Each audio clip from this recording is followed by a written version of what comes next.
Assalamualaikum warahmatullahi wabarakatuh. Saya Mutiara Sagita dari Prodi PGSD Universitas Ahmad Dahlan dengan NIM 5219. Saya akan mengulas beberapa materi yang telah saya dapatkan selama mengikuti kegiatan Hizbul Wathan.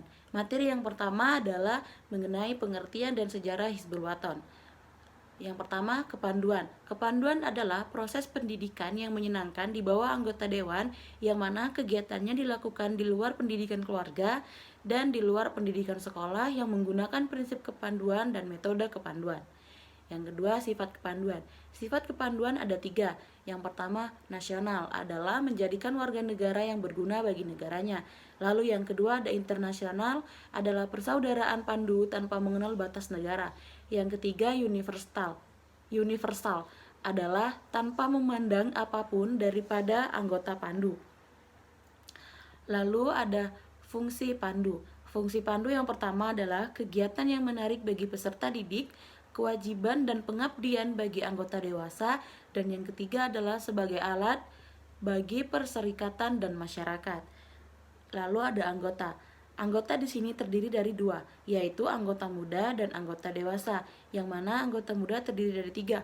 Atfal, yaitu batasan usia 7-10 tahun, yang kedua pengenal dengan batasan usia 11-15 tahun, yang ketiga penuntun dengan batasan usia 21-25 tahun serta belum menikah. Lalu yang kedua ada anggota dewasa adalah usia 25 tahun ke atas atau yang sudah menikah. Hizbul Wathan didirikan sejak tahun 1018 Masehi atau 1336 Hijriah. Kepanduan Hizbul Wathan yang pernah dileburi menjadi pramuka dibangkitkan kembali pada tanggal 18 November 1999 Hijriah. Dinamika kegiatan.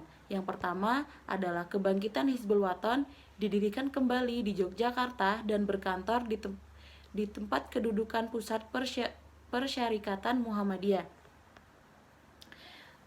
Yang kedua, anggota Hizbul Wathan dihimpun dalam satu kelompok yang mana qabilah.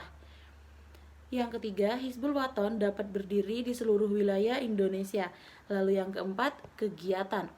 Kegiatan yang pertama adalah menyiapkan doa, membina anak, remaja, dan pemuda yang memiliki akidah, mental, dan fisik, berilmu dan berteknologi, serta berakhlakul karimah, dengan tujuan untuk terwujudnya pribadi yang muslimah atau yang muslim.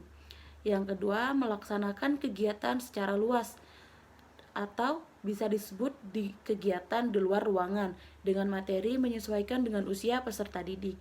Yang ketiga adalah secara organisatoris, tidak berpolitik atau non-politik.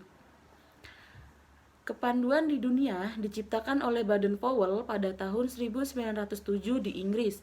Pada tahun 1912, Toko Kepanduan di Belanda atau NPO datang ke Indonesia mendirikan cabang NPO.